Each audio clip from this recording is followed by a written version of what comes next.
Et bonjour Moutassem, amour avec vous, bienvenue à ce nouvel épisode du podcast Pratiquer la méditation.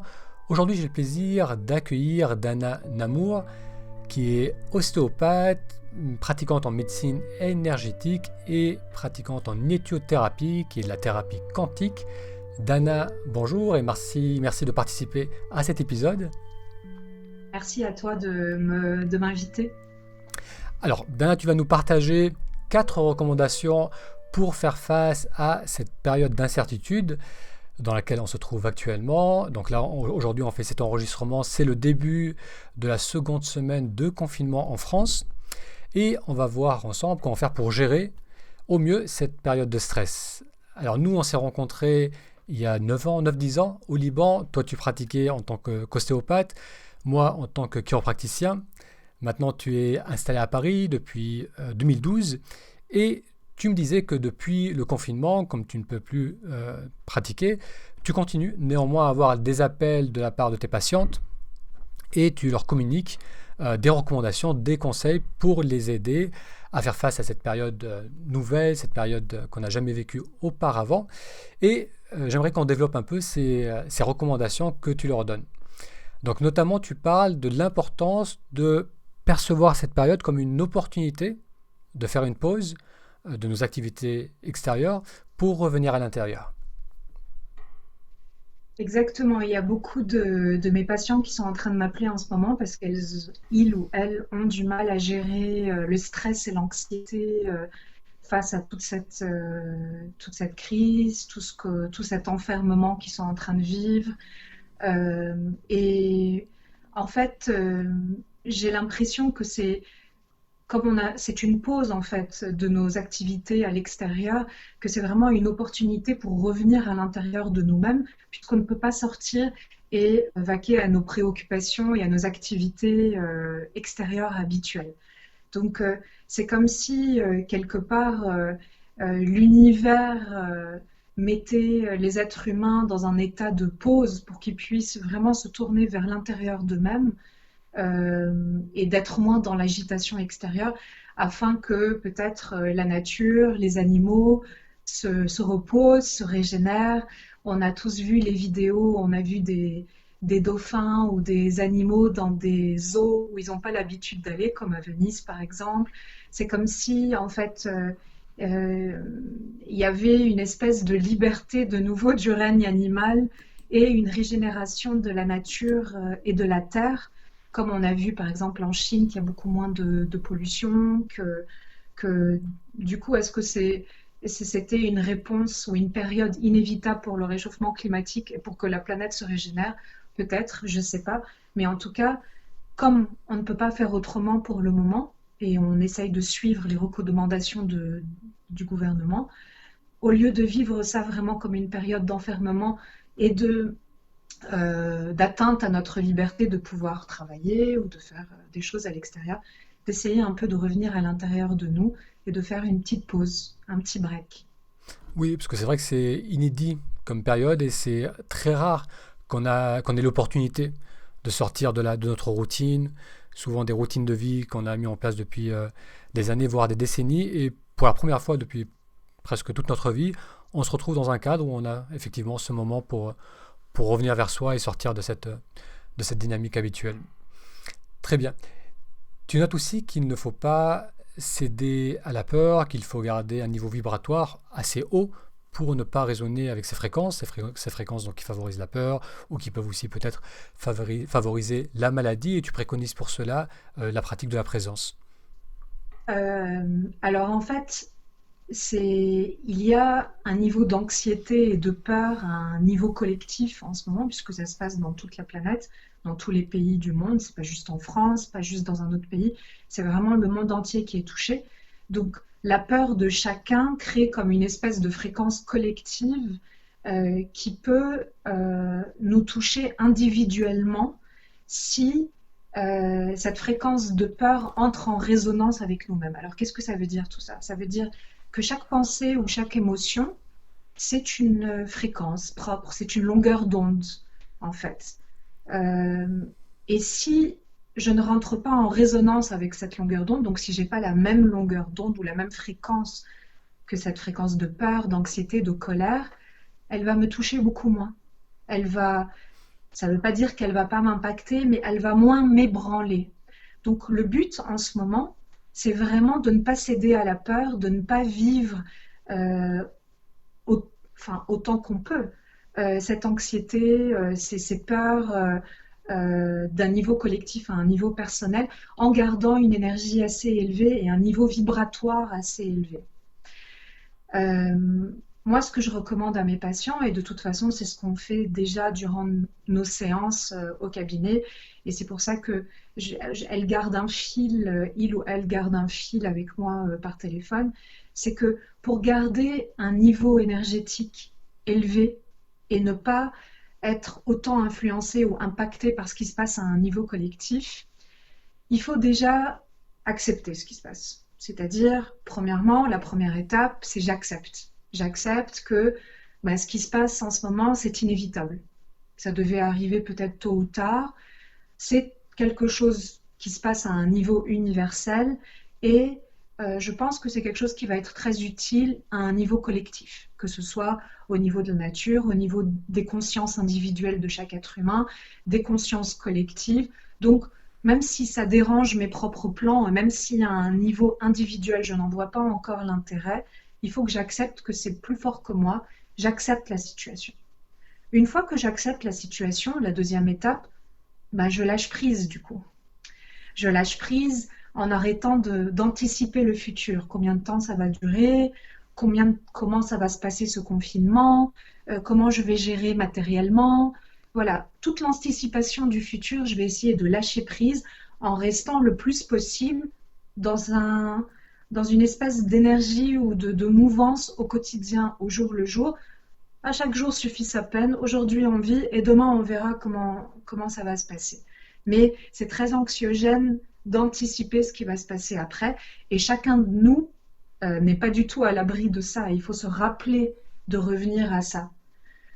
Troisièmement, une fois qu'on a passé par l'acceptation et le lâcher-prise, qui demande beaucoup de foi en un ordre qui est supérieur individuellement à nos propres capacités, il faudrait pratiquer une sorte de présence, une présence à soi-même.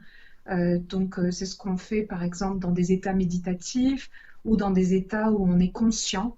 Qu'est-ce que ça veut dire une présence à soi-même? Ça veut dire que j'essaye d'être conscient des pensées, des milliards de pensées qui arrivent dans ma tête et des associations mentales qui se produisent dans ma tête, qui sont le fruit en fait de mon subconscient, qui est une sorte de programmation en mode automatique. J'avance en mode automatique et qui a été construit pour justement m'éviter de revivre certaines peurs en rapport avec mon histoire, l'histoire de chacun et le vécu de chacun. Donc, par exemple, cette crise aujourd'hui qui est en train de se passer va toucher chaque personne dans son histoire et dans sa peur individuelle. Pour certains, ce sera la peur de la mort ou la fin du monde. Pour d'autres, ce sera la peur et l'insécurité matérielle. Pour d'autres encore, ce sera peut-être la peur de l'enfermement, l'atteinte à la liberté, la claustrophobie. Donc, en fait, ces exercices de présence nous permettent de prendre conscience, parce que parfois on n'est pas conscient de toutes ces pensées qui nous viennent dans notre tête, dont on ne fait pas attention, puisque on est habitué maintenant à ce flot de pensées-là. Donc on n'arrive plus à les identifier. Être dans un état de présence, c'est juste me détacher pendant un temps et de voir que, ah, ça y est, mon moteur est en train de se mettre en mode automatique, là. Je suis en train de ressasser des pensées en rapport avec ma peur. Et pour pouvoir guérir de ces peurs, parce que c'est une belle opportunité de voir que j'ai ces peurs-là en rapport avec mon passé. C'est pour ça que les gens, en général, ils ont beaucoup de mal à être seuls ou être dans le silence et dans le calme, parce qu'ils ont peur de faire face, justement, à ces réalités, à ces peurs qui sont au fond d'eux-mêmes, qui sont issues, justement, de leur histoire. Donc, premièrement, je la vois. Ah, j'ai une peur, par exemple, de l'insécurité matérielle. Ah elle est là. Je n'arrête pas d'associer des idées et mon mental n'arrête pas de s'activer dans tous les sens pour essayer de trouver des solutions. Ok, on va se calmer 2 secondes. Ma peur, elle est là. Donc déjà, j'en prends conscience. Deuxièmement, je l'accepte. Je ne vais pas essayer de me battre pour ni la nier, ni l'empêcher de sortir. Elle est là. Ok, elle est là. Et troisièmement, je vais essayer de me mettre dans un état méditatif ou par des respirations conscientes ou un ancrage, parce qu'il faut une méthode pour pratiquer ça, parce que c'est pas facile d'arriver à être dans un état où on est sans réflexion, sans pensée, où on est vraiment dans une présence. Et bien que toutes ces applications de méditation soient utiles, c'est vraiment quelque chose qui s'apprend, c'est-à-dire où on apprend à se poser, on apprend à respirer, on a une méthodologie pour sentir ses pieds, pour se connecter. Et on essaye d'être le plus possible dans cet état. En tout cas, moi, ce que je préconise, c'est d'être peut-être dès le réveil, 10 minutes, 15 minutes, 20 minutes, pratiquer une petite méditation, un exercice d'ancrage dès le réveil pour vraiment commencer sa journée en conscience. Et donc, soit on fait cet exercice, donc on sait faire de la méditation, on pratique notre méditation. Sinon, on pratique un ancrage. Qu'est-ce que c'est un ancrage? Un ancrage, c'est se connecter avec l'énergie de la terre et l'énergie du ciel, les deux sources énergétiques. Donc, c'est ce qui va me permettre justement de garder un niveau énergétique élevé, c'est de me connecter toujours aux sources énergétiques. Donc, en plus de l'air, de la nourriture, de l'eau qu'on boit, de la lumière qu'on regarde, notre corps, qui est composé de circuits électroniques, nos cellules, nos organes, ce sont que des circuits électroniques, ils ont besoin de ces énergies-là. L'énergie de la Terre, qui est une énergie magnétique, et l'énergie du ciel, qui est une énergie électrique. Et je fais comme un champ électromagnétique à l'intérieur de mon corps quand je réalise cet ancrage-là. Donc ça aussi, ça s'apprend. Il y a de plus en plus de vidéos un petit peu partout qui expliquent ça par des méthodes très très simples.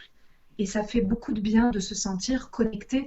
On sent l'énergie qui circule dans nos mains, dans nos pieds, dans notre corps. On sent qu'il y a quelque chose qui nous alimente et qui nous permet de retrouver une certaine paix, une certaine sérénité. Parce que quand notre énergie augmente, on vibre plus à ces fréquences de peur, de colère, d'anxiété. On a un niveau énergétique qui est plus haut que ces fréquences faibles.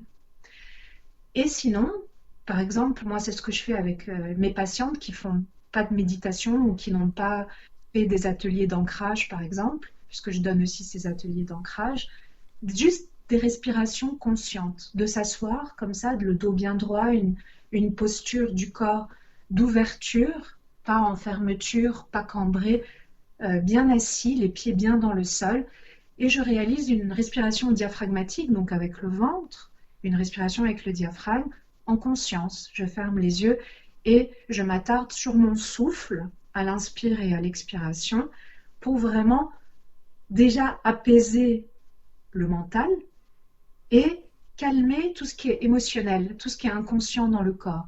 Parce qu'en fait, la respiration, c'est le seul biais conscient qu'on peut avoir sur notre système nerveux autonome. Le système nerveux qu'on ne peut pas contrôler et qui dirige nos émotions, nos hormones, les organes. La respiration, c'est le seul biais conscient. Donc, si j'ai une respiration qui est posée, qui est profonde, le niveau de stress et d'anxiété diminue dans le corps. C'est ce qu'on fait, par exemple, en pranayama, dans les exercices de respiration de yoga. Il y a de plus en plus de vidéos online maintenant, surtout en cette période, des professeurs de yoga sur Instagram qui font des lives d'exercices de respiration pour vraiment apaiser les gens individuellement, parce que comme le collectif agit sur moi individuellement, mon énergie individuelle va aussi impacter le collectif. C'est pour ça qu'on a une responsabilité, chacun de nous, de garder un niveau vibratoire et un niveau énergétique le plus élevé possible pour que collectivement, il y ait une énergie qui monte Oui, euh, au niveau de la planète. très bien. Oui, je rebondis sur quelques points.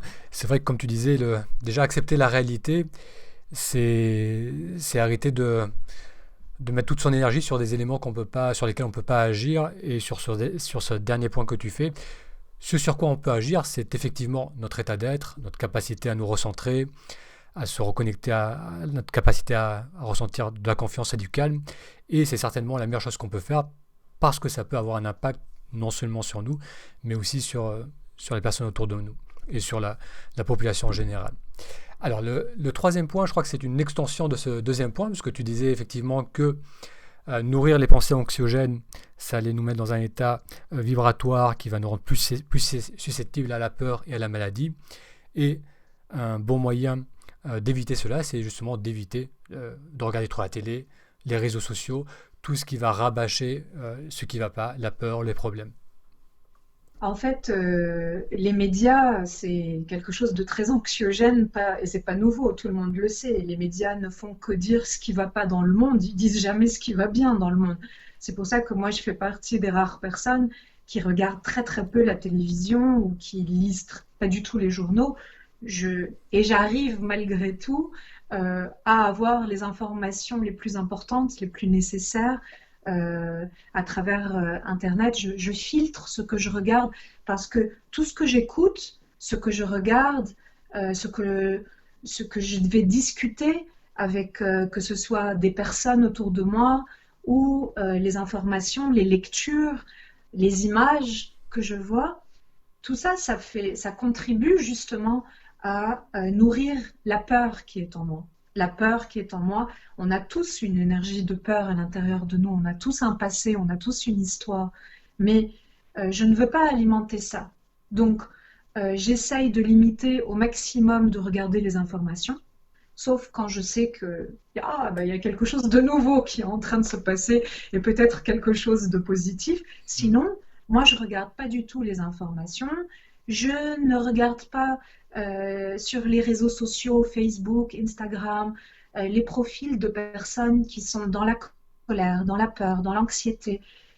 Chaque personne fait ce qu'elle peut, mais moi, je décide de ne pas m'alimenter de ça parce que mon énergie est trop précieuse et surtout est très frêle. C'est-à-dire qu'elle est trop fragile en ce moment.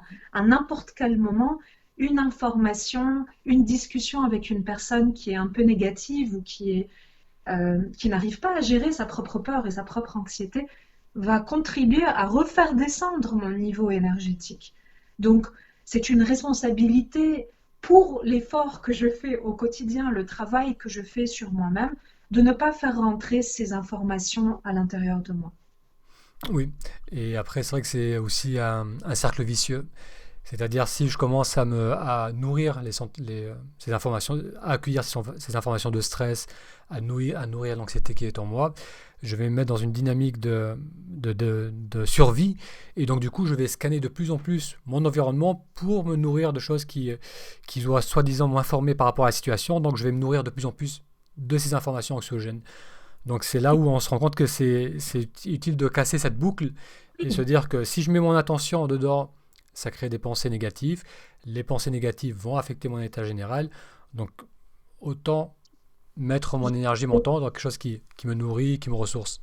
Et je limite mes interactions. Je sais que chaque personne fait ce qu'elle peut, c'est pas contre elle, mais c'est aujourd'hui, dans cette période un petit peu sensible, j'ai besoin de préserver cette sérénité, cette énergie, cette paix à l'intérieur de moi, qui ne me vient pas comme ça, qui vient parce que je travaille dessus, parce que je fais attention, je suis dans la conscience, dans l'acceptation. Quand mes peurs ont envie de ressurgir dans oh, qu'est-ce qui va se passer, l'anticipation du futur, Mhm. je relâche prise. C'est vraiment un rappel de soi en permanence durant la journée. Et au début, quand on commence, c'est vraiment pas facile parce que ça va être très fréquent. Peut-être que la pensée va arriver peut-être 10 fois dans la minute. Donc, à chaque fois qu'elle va arriver, je dois me dire non, reste dans cet état de présence. Tu es présente, donc dans le moment présent, pas dans l'analyse du passé ni dans l'anticipation du futur. Et avec la pratique, ça va se réduire, ça va être peut-être 1 fois par minute, puis 1 fois par heure.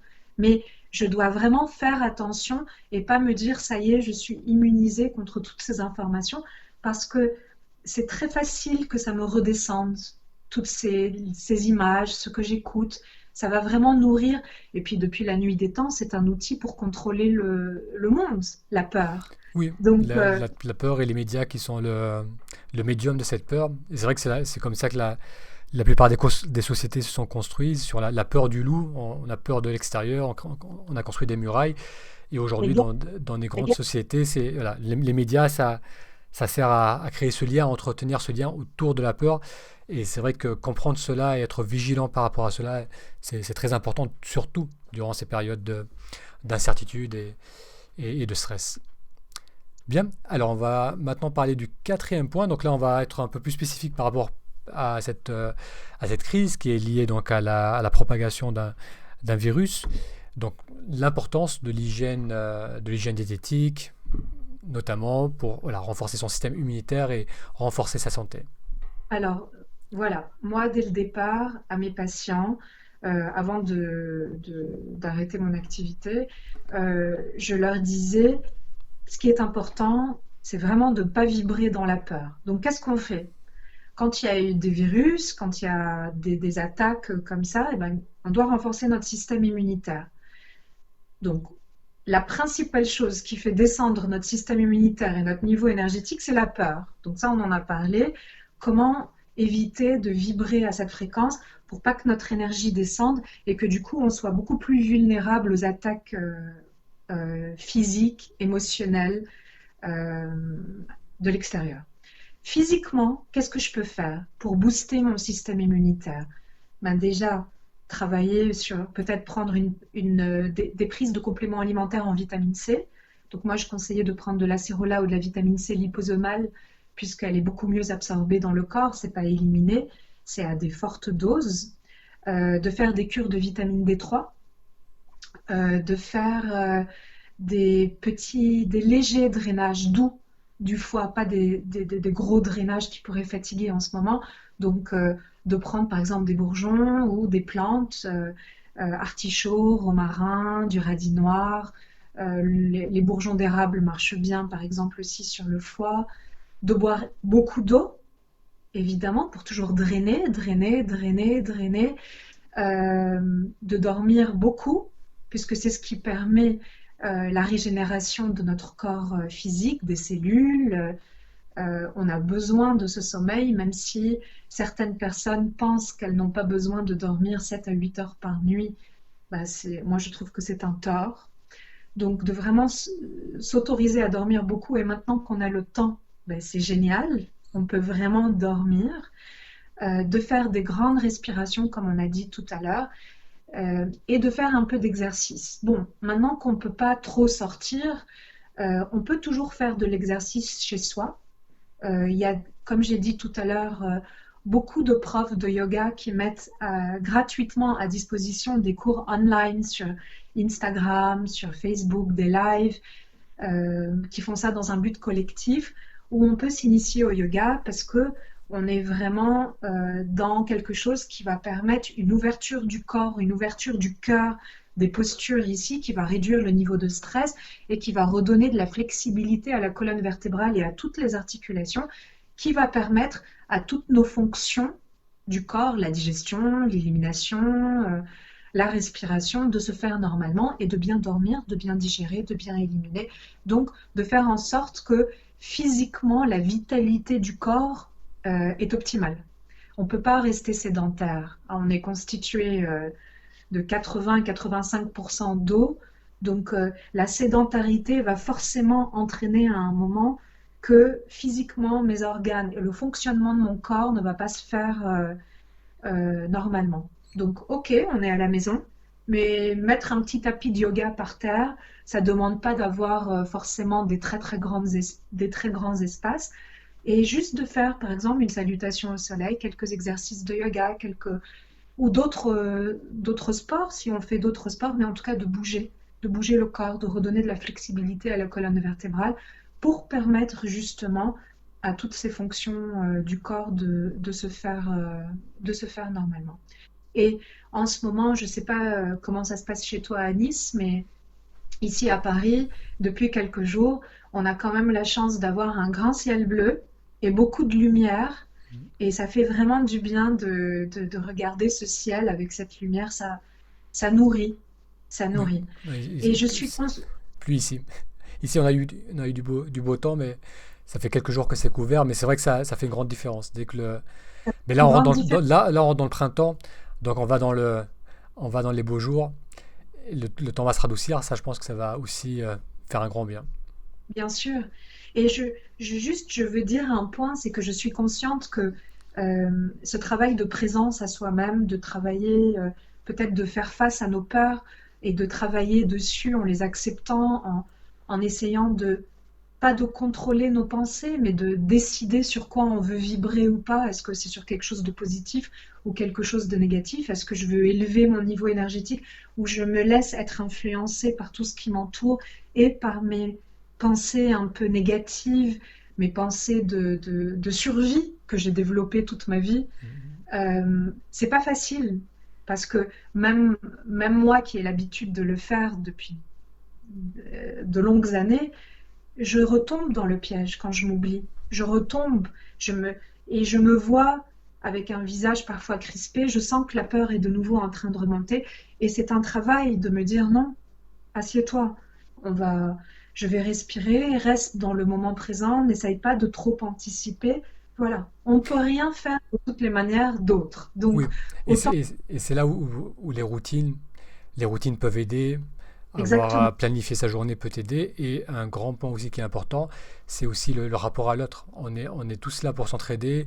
Voilà, moi, à travers le blog, le podcast, les retours que j'ai très souvent, c'est les personnes me disent, je sais tout ça, je sais que ça fait du bien, mais l'entendre dire encore et encore, sous différents angles, de différentes façons, ça permet de nourrir l'envie de retourner vers cette hygiène de vie. Et effectivement, si on arrête de le faire comme tout le monde, on ressent le stress s'installer, la déconnexion avec le moment présent. Mais il suffit de remettre un peu d'énergie, d'attention dans cette pratique pour qu'on recommence à se faire du bien, reprendre confiance dans notre capacité à aller bien et après continuer sur ce chemin. Mm. Et moi, je salue tes podcasts et tes initiatives parce que c'est vraiment quelque chose qui s'inscrit à un niveau collectif. C'est comme si tu distribuais des méthodes ou de l'énergie positive à un niveau collectif pour les autres et ça fait du bien. Ça fait du bien et ça, c'est une interaction qui est positive. Et j'ai l'impression que dans cette période aujourd'hui, les gens s'ouvrent de plus en plus à quelque chose dont peut-être ils n'étaient pas forcément conscients avant, c'est-à-dire ça, de ce qu'on parle, de la présence, de la méditation, de la conscience, de l'effort, de l'intérêt de faire du sport, de filtrer ce qu'on met à l'intérieur de nous comme information, d'une nouvelle hygiène de vie. Donc, c'est pour ça que je pense que ça peut être positif et utile à un niveau collectif comme à un niveau individuel dans l'élévation des consciences. Par contre, tu parlais de la planification de la journée. Je pense aussi que c'est aussi sympa de pas trop planifier, de se dire, voilà, j'ai des trucs à faire, de faire peut-être des listes pour ne pas se laisser aller complètement, Mm. mais justement de ne pas avoir un programme minuté, de ne pas se retrouver de nouveaux robots comme quand on était avant victime du temps à courir après le temps. Donc c'est sympa aussi de se laisser un petit peu porter, quoi. Alors, Dana, je vais te laisser avec le mot de la fin. Qu'est-ce que tu aimerais communiquer aux personnes qui suivent ce podcast, cette vidéo? Une dernière pensée? Euh, Ce qu'on a échangé, c'est quelque chose que moi je pratique quotidiennement avant même la crise, ou ce sera la même chose après la crise. Et c'est vraiment quelque chose qui m'a permis de transcender et de transformer beaucoup de peurs qui étaient à l'intérieur de moi. Ce que je transmets pour mes patients dans le cadre de mon activité en tant qu'ostéopathe ou en tant qu'éthiothérapeute, c'est vraiment le résultat d'une pratique personnelle. Donc, je sais combien c'est dur de travailler sur ça, mais je sais aussi les bienfaits et le grand intérêt que ça peut apporter à notre vie, la sérénité, la paix et un bon fonctionnement du corps physique, euh, et justement de se préserver contre toutes ces possibles attaques, ces maladies qui peuvent exister à l'extérieur. Très bien. Un très grand merci pour ta générosité, pour ton temps. Comment les gens peuvent te contacter? Est-ce que tu as un site web ou, J'ai un ou une... Oui, j'ai Oui. un site web, c'est dananamourosteopathe.com, il me semble. Donc ils peuvent Alors, trouver Dana Namour, tout attaché? dananamour attaché tiret au milieu ostéopathe.com. Mhm. Et j'ai une page sur Instagram et sur Facebook. Sur Instagram, c'est Bon Beau Bien. Et en fait, c'est un peu un, un blog en anglais et en français, parce que je travaille parfois à l'étranger, où je donne certaines réflexions ou certains exercices, certaines images, par exemple, ou parfois des exercices de travail à faire, comme aujourd'hui, par exemple, c'est la nouvelle lune. C'était la nouvelle lune ce matin. Donc, c'est aussi une très belle période avec cette énergie grandissante de la lune, puisque la lune est en train de grandir là maintenant, de commencer à peut-être mettre des intentions sur ce qu'on veut voir se manifester dans notre vie, ce qu'on voudrait atteindre comme objectif, que ce soit à un titre personnel ou à un titre plutôt matériel dans notre vie ou à un titre collectif, pourquoi pas. Et ça, je trouve que c'est important de suivre un peu aussi ces périodes de l'univers, puisqu'on n'est pas séparé de ce qui se passe avec les planètes, avec la Lune, avec la nature en général. D'accord, très bien. Je mettrai le lien sur la page de cet épisode. Donc je répète, c'est Dana, Namour avec un N. Et on n'est pas de la même famille, même si nos noms de famille sont très proches. Donc c'est Namour, Nammour. Exactement. Très bien, merci Dana. Et Ouais, bonne continuation avec ce confinement. Et à très bientôt. bientôt.